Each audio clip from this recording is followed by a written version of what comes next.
Hi there, welcome back. So today I'm going to show you how to plot netcdf file, right? You need to download netcdf file first, and then if you want to process your netcdf files, so what you have to do at first, you have to plot what are the variables and how it looks like. So that's why you need to plot, but it is very difficult to read netcdf file without any programming code or any specific command, right?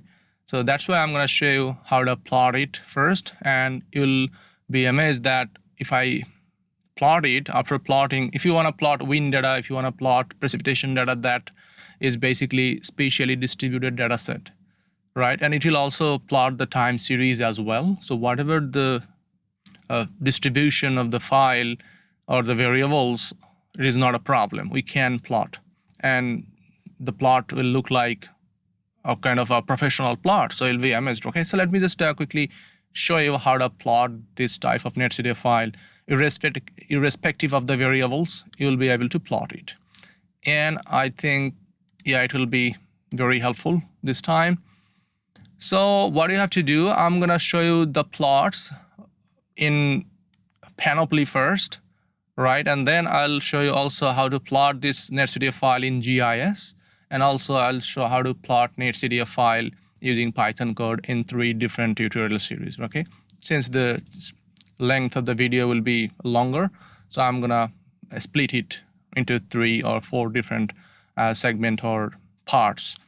So let's see, if you just type here in the Google Panoply, okay, Panoply, then it is basically from NASA, so it will show you this window, and you can go for that Panoply download. If you just use that Panoply download, then definitely it will show you some directory where you can download. So it is Panoply Data Viewer Downloads NASA GISS, okay, or you can click there as well. So the benefit of using this Panoply, before using any NC command that we did in Linux machine, we don't need that. You will automatically see the variable names here and the dimensions and everything, and based on that information you can write your code to extract, right? Before writing any code or processing our data, we need to know the dimension and the name of the variables and other properties, right? The coordinate system, that is very important as well. So if you just open this one, and it will show you this window. You have this version for Mac operating system, and you also have the version for Windows, right? So, and you're gonna see that is the most recent one, August 28, right? And then we also have the version for Linux as well. So most of the students, you can use this Windows. So I'm gonna click there. It will just download one zip file. That's it, nothing else. So I'm just putting it there, and maybe it's gonna take a while because it is only 33.2 megabyte, and today my internet speed, it looks pretty slow. Okay, that's it. So okay, once you have that download ready, then you'll be able to install it, or there will be one executable. You can double click on it, and then definitely it will open, and then you can import your netcdf file, obviously, because, or even if you have a grb.grb file, so that is the binary file. Netcdf file is also a different type of network common data format file. So if you want to even import binary file, you can do that. Sometimes what we do is basically what I do, once I have the .grb files, so I convert it to netcdf files, right? So I have another code, and I'll show you the processes. It is a different history. You have to install a different programming language, right? From UCAR, it is called NCL. So we'll do it later on, and I find it very useful, by the way. So I'll use that code, and based on that language, I've written a code, and that will convert all the files, right? And then you can process your netcdf file. If you write your code only based on netcdf, then it's also necessary. So I'm just opening what I have. I have this one. If I just extract that, okay, here, if I extract that files, let's see, what I have inside that folder. So it's nothing else. Basically, it's kind of JavaScript, and if you just click on that Panoply, and it's gonna open. Maybe it's testing, but you may have to, yeah, it's opening on the other monitor, so it's done. See, when it's open, it is asking where you have your netcdf file. Okay, so let me show you my netcdf file from ACE Warp. Okay, ACE Warp. This is the wind and pressure. Okay, let's see what we have inside that. So that is the file name, and these are the variables. We have latitude. If I click on latitude, you can see on the right side it is the latitude. Okay, and we have the description. We have the values 2761, and what is the long name? It is latitude. And what is the unit? It is degree north. We know that, notice that degree north, right, by the way. And then we have that lat, scalar, and the series, because these are the kind of series data, and it is basically scalar, not the vector. It doesn't have any direction, right? That's why it's scalar. And same for the longitude, but the number is different, right? It's 3241 because it is very high resolution data. And then you have the main variables we need. It is basically the pressure reduced to mean sea levels. So we have the time, 38 time step. It is three-dimensional data. This P variable is three-dimensional. It has time, and based on each time segment, we have this latitude and longitude, the same number of latitude and longitude that we just saw. And the unit is Pascal. It is also a scalar. And then the pressure reduced to mean sea level, that is the description, right? And if there is any missing value, so it will use that big number. So if you later on use any code, or if you use even Panoply, it will understand, okay, that is my missing value, and it is kind of integer. Okay, you can write a netcdf file. I have a code that can write netcdf file if you want a subset, right? I'll show you later on how to subset a netcdf file. From this one, it will cover the entire USA. So out of this big region, if I want to focus, because this file is pretty big, right? Since it is high resolution, it is pretty big. But if you want to subset it for your specific local area, you have to make a subset of the bigger one. So how can you do that? You have to cut it, right? You have to cut it, and you have to extract the small piece. You have to use the process of writing netcdf file. So I have written a code that can do that. And yeah, in future tutorial, probably, yeah, I'm not sure, probably, yeah, I'll show that as well. And here we have the time description. See, it is the Julian day, and we have 38 time step. And the unit is basically since 1990 and 1st of January, and it is also a scalar.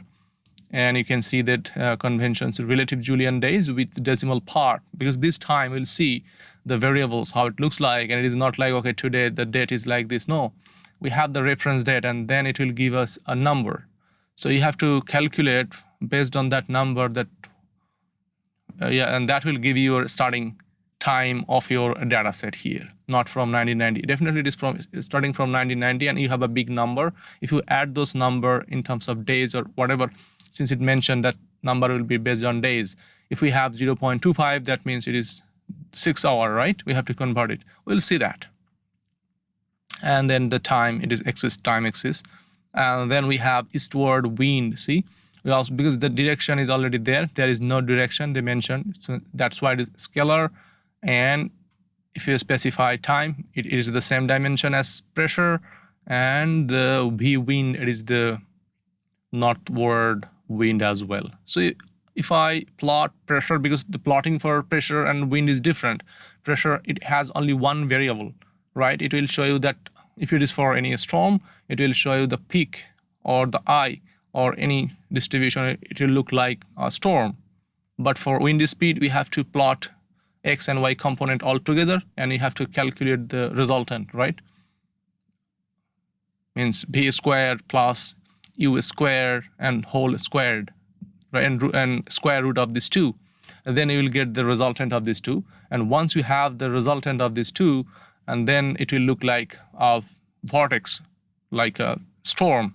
Okay, let me just quickly show. Once you select any variable you want to plot, then you can click there, create plot, or you can select the, because if you click create plot, it will plot only the standard size.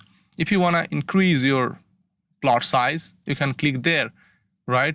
and you can even change everything there. Okay, we'll see that at first. And what you can do, even you can right click here, and here you can select whether your plot size is very small or your plot size will be standard or large or extra large or jumbo size, whatever you need, right? And there is another one, super jumbo size as well.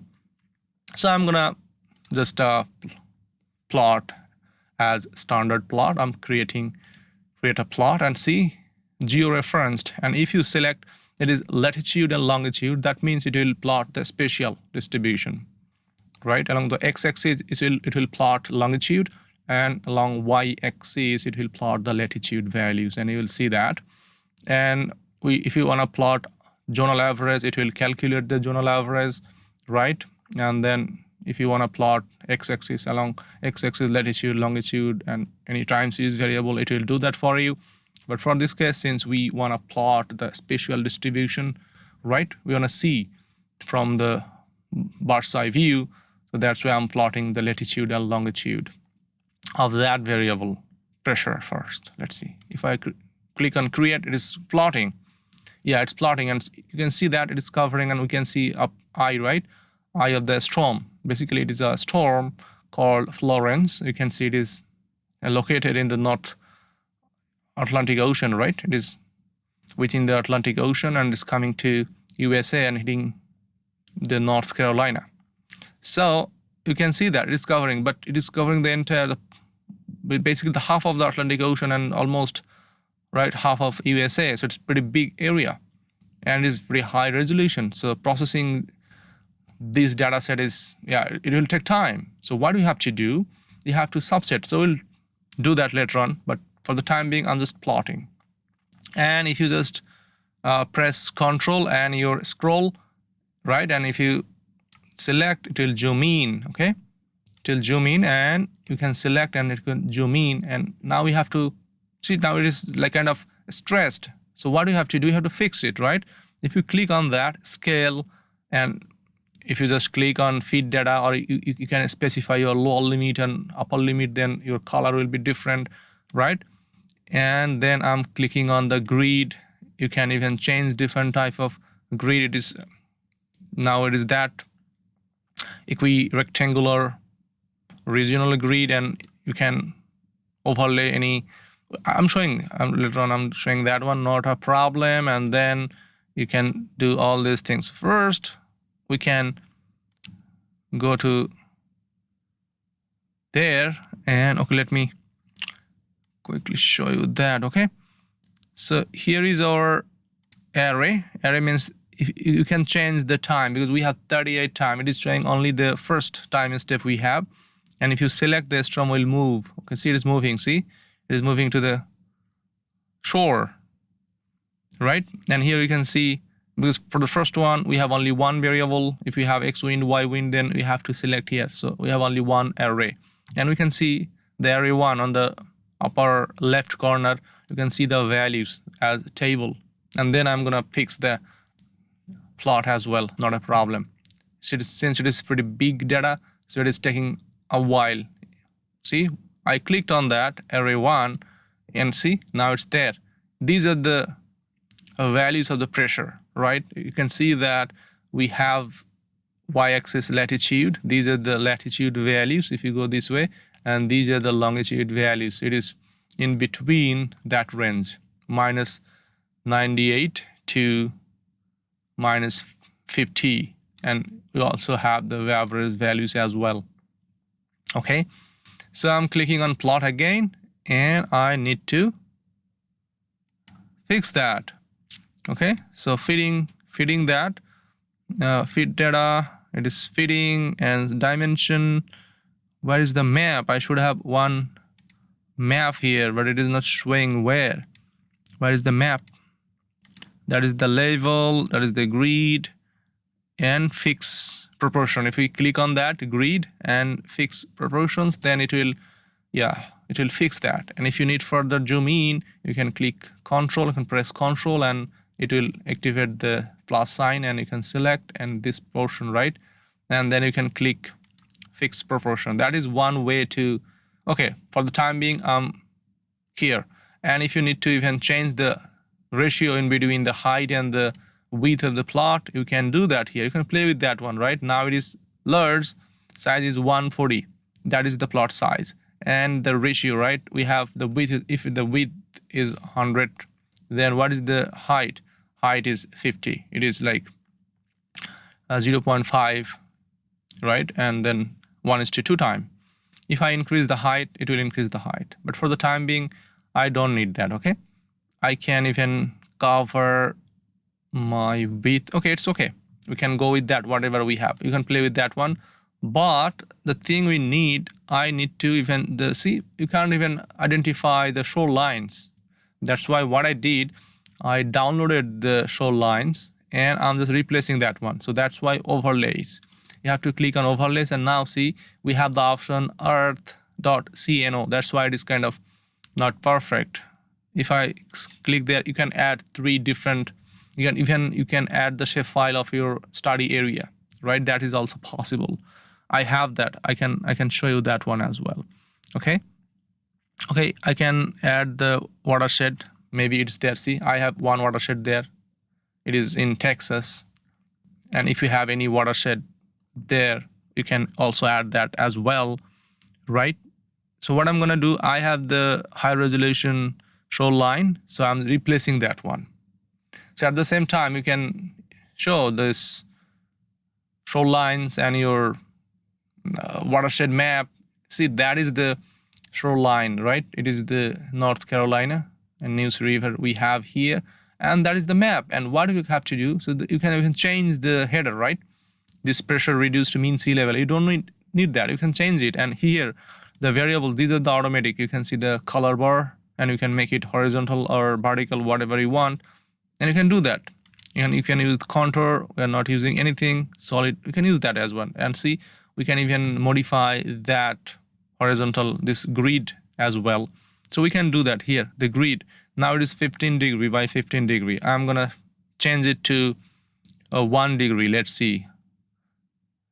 1 degree by 1 degree. It is just giving us many lines. That is the grid. And it looks pretty congested, right? So I'm just changing it to 2 degree or 5 degrees enough, I think, for the bigger area. If it is very small area, then you can use that 1 by 1. And just change it to 2.5. Maybe that will be okay. And the size you can't even read, right? There is no number. So what you have to do, if you want to show the number, right? So then the labels, these are none right now. You have to use every grid line or every alternate grid line, whatever you want. You can just select it. Selecting every grid line. So it will show you the values of the coordinate, the latitude and the longitude, right? It's showing, but we can't even read it, right? It's pretty small. So what we have to change the size here. The size we have up to 10 point. We can't increase up to that. I think that is 10 is enough to, let's see. So that's it, right? And you can change the color as well. Here you can change the color. You have the option. The black is okay. So what next? Here, scale. You can select that, okay? This one, scale selection, means if you select custom, then we can change that value, pressure reduced to mean sea level. Whatever you want, you can do that after selecting that scale, okay? You can just remove that by backspace. Since it is refreshing, it is taking a while, but it's okay, okay? That's why you have to have patience. It is taking a while. That's why what I do, I just make a subset at first, and then I just do all these processes. So for the time being, you can write anything you want. For the time being, I can put it as a default value. That is not a problem, because the default one is perfect, right? Default one is perfect. It is representing the variable we need, pressure reduced to mean sea level. Okay, you can write that and it will change. I'm going to show you other options I need. So I change it to default, then it will show you again that pressure reduced to mean sea level, and it already has that unit. Okay, it is refreshing. So the plot is that. Okay, it is still taking a while. So that's why I just like to plot everything using code, programming code, right? So here, what you can do, you can't even make any animation using that one. Because this is for any time step, you have to select the time step one by one, then you can see it is moving. So if you have any code in any programming language, that will plot every time step, look through the netcd file, and then it will plot and it will save the image, right, for each time step. And later on, I have another code that will make the GIF file, and that is the animation you can see. So it is just, yeah, the default value. Now what we need, I need to even change the level. Okay, the header pressure reduced to mean sea level. Here you can change it. You can change. Okay, sea level for I'm writing 3 is still taking time. I'm just okay for hurricane. Okay, for Hurricane Florence. See, I already finished the writing here, but it's just showing after a while. So that is the thing you have to consider if you want to use this software. It is pretty slow kind of thing, even though this software is written by very smart guys from NASA. But sometimes if your data is not that high resolution, you can do that. So this version is taking a while, but when I use the previous version, that it was not that slow. It was pretty fast. Whenever I was writing anything, it was doing the job for us. Okay, so once you have this, so how can you export it? That is the most important thing, because if you wanna use that plot, right, for your report or for your publication or for anything, what you need to export it as either different format, right? PNG is the best one I suggest. Other people may use JPEG. So you can use whatever you want. You have the options, right? You can select out of these options as well. And after this one, pressure plot, the main, the important one is the wind speed, because we have 2 variables, and out of these 2 variables, you have to do some processing here. Then it will show you that vortex of the wind, and that will show you the I. Otherwise, if you just import this together, and it won't show you any kind of a storm. So that's why we need some processing, and this is pretty simple. We have 1 variable and we are just plotting it. That's it. Otherwise, that's why I'm going to show you how to plot a wind speed, the x and y variable. If you already have that variable in terms of x and y, so that's why I'm eagerly just interested to do things in programming. When what you can do, you can create that. You can even calculate that resultant velocity while subsetting your data set. You have x and y, you can calculate, and while writing this netcd, you can directly use that, right? A square root of this summation of the 2a square, now wind speed. So that this is how you can write the resultant value, and you can import it directly. You can plot like pressure value, it will give you this circle. Okay, so everything is possible. It is a combination of your programming. So it's done. If I want to save it, so go to File and save the image, and save the image as, right? Since we are gonna change the extension, save as, then we can select any location. Okay, I'm gonna select download, and the name is that. By default it is PNG, because previously I selected that one, and you can change it to GIF image, you can change it to JPEG and PDF, right? And even TIFF file as well, whatever you need. That will be a raster file, right? So I'm gonna save as PNG, and you can change also the name. I'm not changing the name by the time being. Okay, saving, and let's see what we have. Okay, I think it's already saved everything there. So that's it. Which one is that? It is still maybe saving. Okay, it's done there. If I click on that, so that is the image, and you can use this image, right? It's pretty good, right? You can zoom in and then you can cover the left and right blank space. That is possible. So that's it. And if I want to plot after that wind speed, you can minimize that one. That's okay. You can use the main window and you can select the wind and create plot quickly and create, right?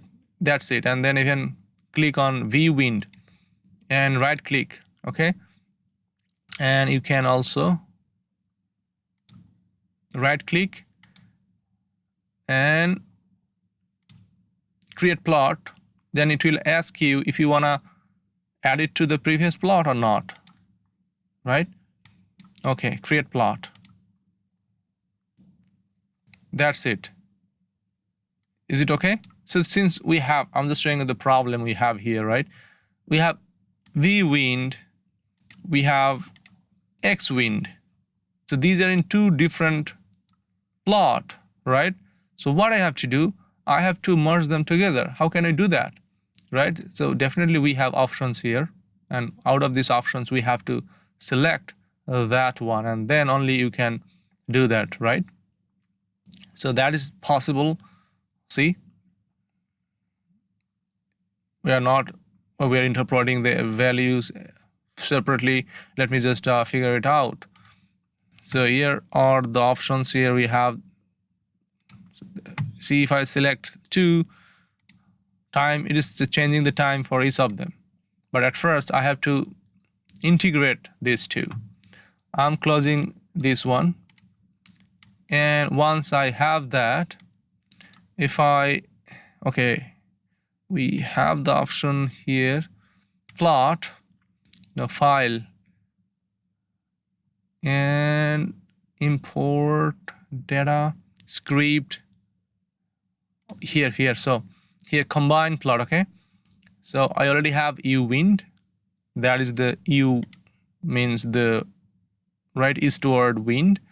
And if I click on that, so this combine plot, that option is now activated. If I click on that, it is asking because I already have that, right? The previous one, pressure plot. I don't need that, so I'm gonna select only U wind. So if I select that, if I select combine, now these are combined.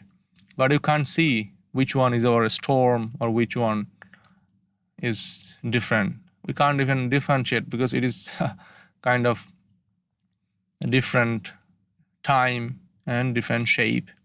So what I'm gonna do, I'm gonna fix proportion first. I'm just zooming in more, I'm zooming in more this area and fixing the proportion if we want. Okay, so let's see the arrays. So now I have 2 different arrays right here on the left side. It is 16, right, out of 38, and if I select the same thing here, it will be the same date. So now I have the same time. See, I have the same time, but these are not the resultant. That's why you can't even see. We have 2 different color, right? So what I have to do here, right, what it is doing, it is array 1 minus array 2. It is just differentiating. It is plotting the difference between these 2 arrays, but we don't need that. We need the resultant value. If you click on that, it will see the option. You can select even array 1, you can even select the array 2 only, but what we need this one, right? We need, if you can, yeah, you can select the average as well.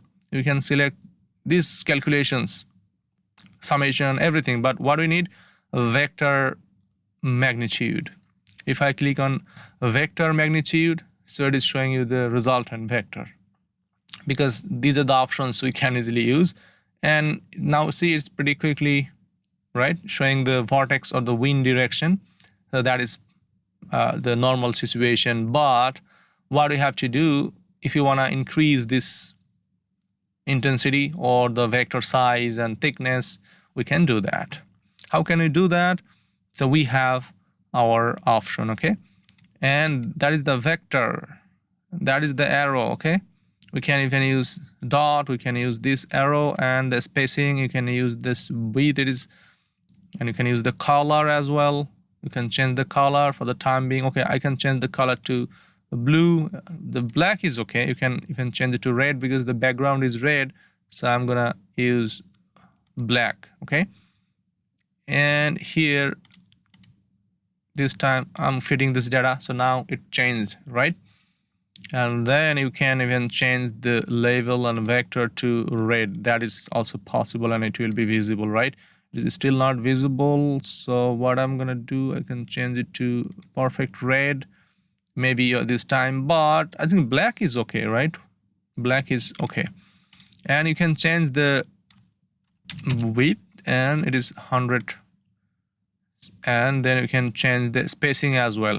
Spacing is now this one. If I reduce the spacing like 75, let's see, you have to just play with all of them, right? Now it's the dense one. It is showing, okay, I have the eye and I have that vector, velocity vector. Now it looks pretty good, right? And but see, in the color bar you can see it is showing the square root of this is 20 squared plus not 20 squared. I don't need that, right? I have to change it. That's why I was mentioning this one, custom. So what I can do, that is the wind speed. Now you can use, that is the wind speed, okay? That is wind speed in what? Meter per second. You can use even that. So we have the wind speed in meter per second, and then see the header, it is showing the eastward wind, because the basic, right, the previous overlay was the eastward wind. We can change that, right? The label here, we can see the wind speed plot or the wind speed map or wind speed or spatial distribution of wind speed. You can write anything, right? Spatial distribution of wind speed of Hurricane Florence, okay? Hurricane Florence. You can write that. Florence. That's it. Okay. When you have that, now you can save it and you can use that plot.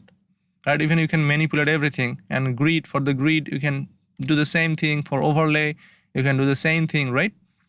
For overlay you can use the other one that I used previously to perfectly locate the or perfectly show the shorelines, right? So that's it. And if you wanna change that, everything is possible. Overlay, grid, as before, we can select this time 5, and this time we can select labels as well.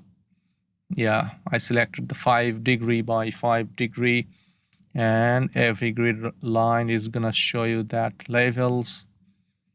Yeah, and the size I'm gonna increase it to 10 as well. Why it still is taking a while, because it's calculating and trying to, yeah, it's there.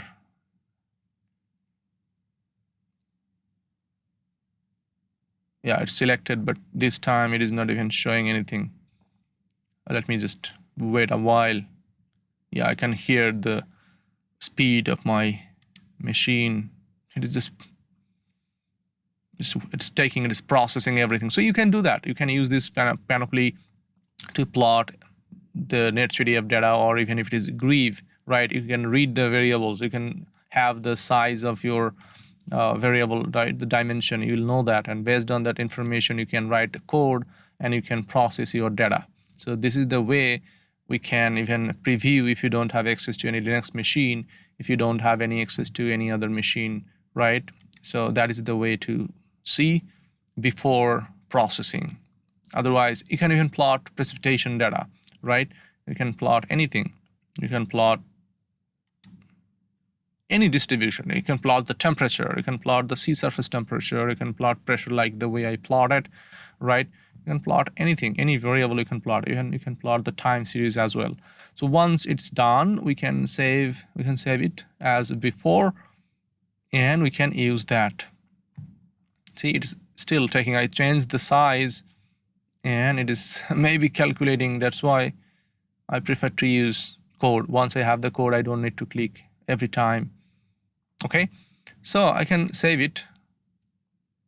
Maybe still it is just changing because I already changed to 9.5. So why it's taking too much time? Yeah, it's done. Okay, so even it got changed here. Each time you have to click. I just change it to every grid line, maybe unintentionally I even selected that none value. Still, maybe it is changing. Let's see. That is the merit and demerit you can select, right? Okay, so I prefer to use code, but I also prefer to use this one as well, because for the beginners you need to plot this way. You can't even plot this color, right? And if you want to change the color, you have the options as well. You can do that.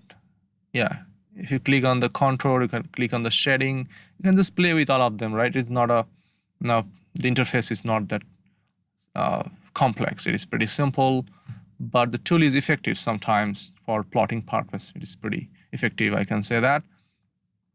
Maybe it is waiting for task. 9 task is okay. So that's it. I don't want to wait for long time here. Okay, so I can save it as before, and I can do that. I'm not gonna repeat everything. So that's it. Okay, so thank you very much for watching this video, and you can try by yourself. So if you just watch it, okay, it's working for any other people, it may not work for you, right? I already have demonstrated how to download different types of NetCDF files, and you can download. I hope that you can do, and once you have the file, you can try, and if you practice, you'll be able to do that, right? And if you have any problem or any query, then you can just let me know. If I get time, definitely I'll get back to you. But you can, I think you are the smart people, you can find it out by yourself as well. So thank you very much for watching, and stay safe. See you in the next tutorial. Okay, bye.